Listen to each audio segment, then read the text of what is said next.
the 13th by any chance, is it?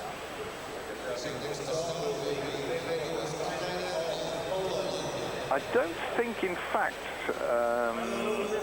the laws allow a restart for falling off. There is a rule about mechanical brake, things that, like you snap your chain or your crank goes in 2 pieces or something of that nature, but I think when you fall off like that, that's it. And that was a little bit further than Shane Kelly went in the Olympics, when Shane actually pulled his foot straight out the pedals on the start line. So at least Capitano had about a quarter of a track length, and there he is. They haven't got the front wheel and the back wheel. It's only he punctured. I didn't hear a sound at all.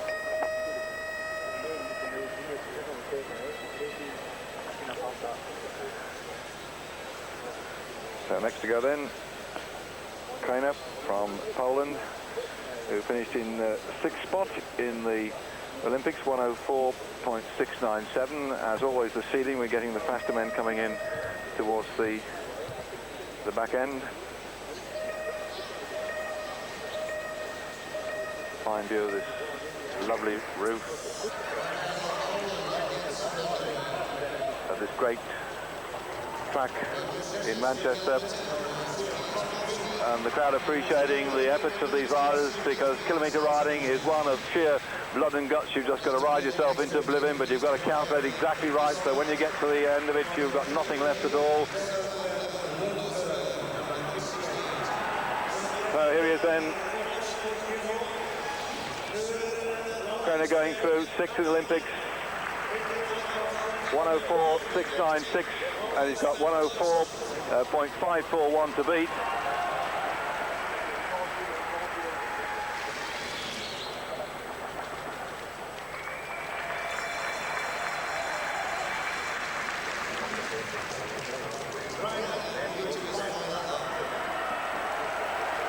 And after Krejner will be Losberg of Germany. I've just been joined and sitting beside me here, Tony Doyle, and we're going to have a chance to chat to him later on at some point. Or are you leaving me, Tony? I'm not quite sure at the moment. He's just come hovering alongside here. He's been working at the track here, and we're hoping to have a chance to talk to him. We've got a slight problem here because we have a telephone rather than a headset, Tony, but I'm sure we have a chance to speak to you as things are going on, if you don't mind. Tony Doyle, twice World Pursuit Champion, because he's certainly got a few things, I think, to say about what happened with Boardman today. And also, tomorrow I'm going to have my good friend Russell Williams with me here, who, for some inexplicable reason, have been swung out to the Madison team for Great Britain, although he's been the Madison champion of Great Britain. He did all that was asked of him, and old Russell will come and join me tomorrow, but he's not riding in the Madison, and there's no team in that one. A great disappointment. We'll be doing some of it on Eurosport later on tonight, but no Brits are riding, and we're going to have to try and find out why that came about. So the Polish rider then, 12 to go, and the 13th, I hope he's not unlucky, Szonn is Losberg next to go. So there are Krejner then gone to 2nd place with his 04.834.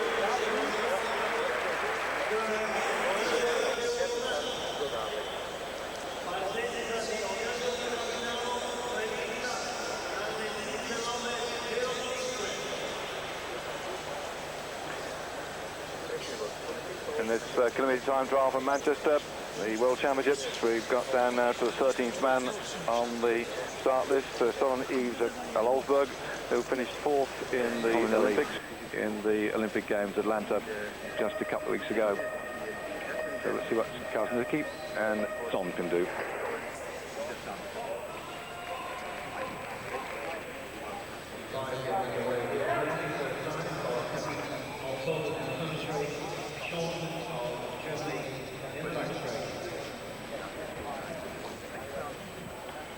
Settling down. Whilst we're watching the German rider on the track, I mentioned in the commentary we did earlier this week on the race from Hamburg that Peter Voigt, our German commentator, has been working for Eurosport now, but since it started, I think. He and Uli Jantsch were our two mainstays. Peter has had a serious operation, and we wish him well in his recovery.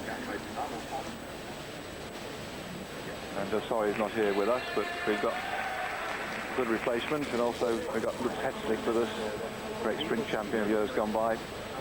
So the Germans are going to be very interested in what they're seeing on the track now.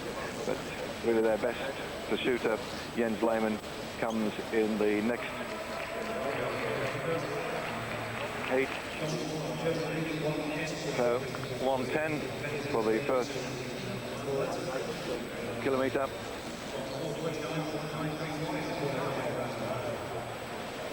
Looking back in the qualifying times for the Olympic Games, Karśnicki did a 4:35.193, but Szonn did a 4:29.931. So again on paper we see this man Szonn doing the fastest ride.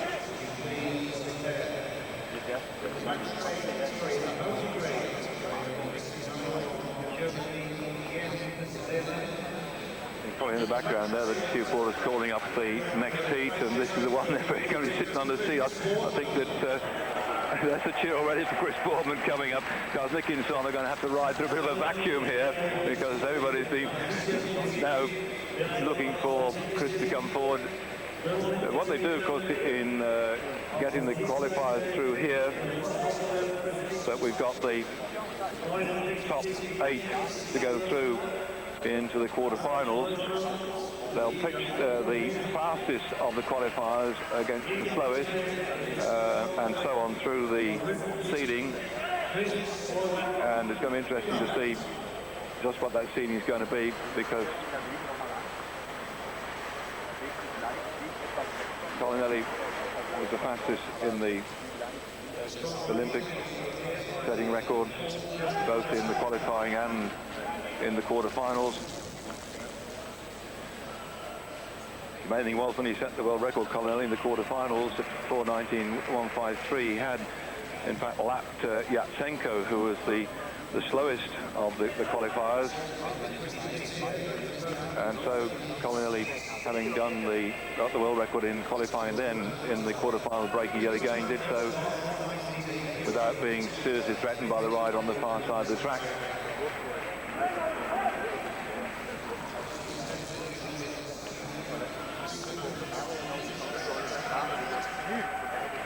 Well, he's got him, and he's got him quick. So that's quite a turn-up for the books here. They were concerned in the qualifying at the Olympics. Szonn was only some, 6 seconds faster than Karśnicki, but he's nailed him now.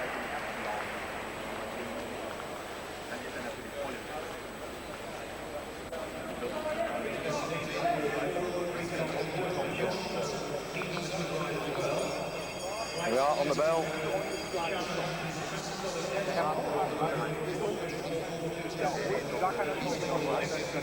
The disc wheels cleaving through the air, but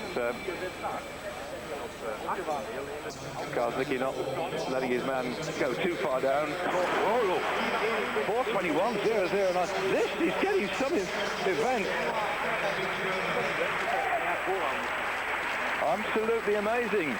Well, we're going for commercial break, but we've got Boardman coming up, so I hope it's only a short one, because we've got probably a chance of seeing a world record go here, but I wouldn't like to say that and then make a big problem, but if sometimes you predict something, then it doesn't happen, everybody gets a bit upset about it. But 30.081 for Karśnicki.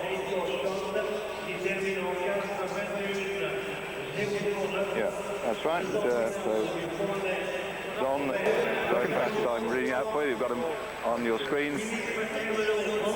Oh, back at home.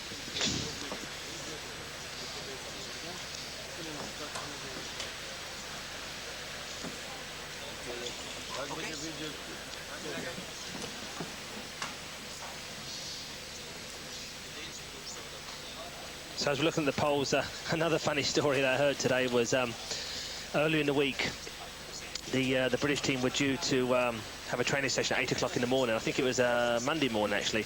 But what happened was the accreditation didn't open to 9 o'clock, so they weren't even allowed into the stadium. So British team. Well, the security has to be very strong in a place like this, but the television people were telling me, BTV, Brian Venner's lot, they turned up with the trucks to do all the cabling and everything else, and they wouldn't let them through the door because they hadn't got any accreditation. They looked with the TV. It's got TV written all over the trucks. We're coming around here to do all the shop. Oh, no. They said, well, do you want us to go home? Well, that was the funny thing, is when the British team pursuit team turned up, you know, the security guards said, look, I can't let you in case you want to, you know, plant a bomb. They said, well, why would we want to bomb our own track? You know, it's the only track we have. Why would we want to bomb it? Well, the Polish team on the line now. Here we go. Karśnicki, Maciejewski, Rębiewski, and Tylski. And if we go back to the Olympic squad, let's see what they did there as a nice little comparison. And in fact, I don't think they qualified, and they didn't even in fact ride. So we're going to have some new information here to see how they progress.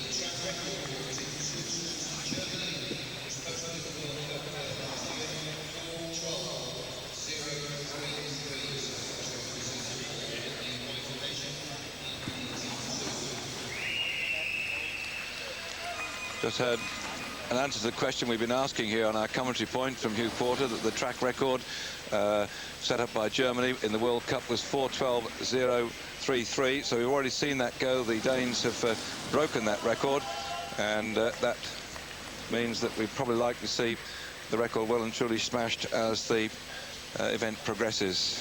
I'm just going to write this down, Russell, on a bit of paper here so you can take it down to our German friends, because Ron down there was asking for the track record. Of course, as it was held by Germany, I'm sure he'd like to tell our German viewers he's working with Lutz Hesslich, Olympic street champion in the past. So track record, I'm writing it down here. You keep talking about what's on here and I'll write it down. Oh, right, okay. I'm just going to walk all the way down.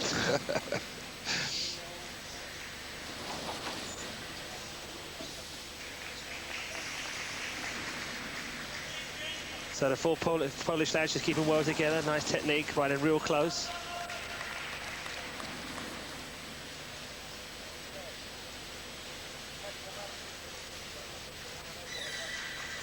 So it's an early morning start for the lads here.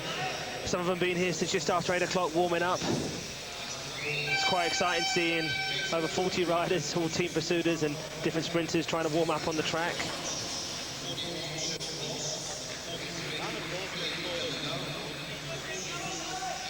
2:11.163, and that will have taken them through the first kilometre of this race, riding against the clock. In fact, you just also hear perhaps on the background there the PA from Hugh Porter, Christophe Capel has joined the French team. We're actually going to take a short break after this Polish quartet have gone round, and I think it will be fairly short, and then we should come back to the French on the track. They are the Olympic gold medalists, and they have just made a change then to the squad. They have got from that squad Ermino, who was a gold medal rider, and Murrow is now backed out. Capella rode in the Olympics and got himself the gold medal. The other rider who's, I say, existing from the squad was Ermino and Mollin. So Ermino, Mollin and Capella, all gold medalists. They've drafted back in Cyril Boss into the team. Yes. I was just wondering, maybe they just rested him for the first round, because obviously you're allowed to use 5 riders, and maybe obviously he's tired from his bronze medal ride yesterday. Maybe they rested him up for the first round, and then as they progress, which they certainly will, you know, the French are in there with a medal chance, they might use him in later on rounds. Well, you're quite right, because in fact, I'm not being disrespectful to Cyril Boss. He's been on the team for some years now, but it could well be that they said, look, Capella, they may have done some track testing here, is capable of doing, as you say, coming in first off, and then may put Morrow in when he gets over the effects of yesterday in place of one of the other riders who may not be going well. But obviously that will be revealed as the racing goes on. Well, I noticed this morning when they were actually warming up, there were actually 5 in the actual squad just warming up together as a team. As you see the Poles with 1 lap to go, 4 dead there. Fastest time so far then, 4:12.642 to the Danish quartet. And they're not going to topple that one, and in fact they might be outside the top 8 for 16.650. So that's the first 4 heats completed so far. The French quartet will be coming up after this short break.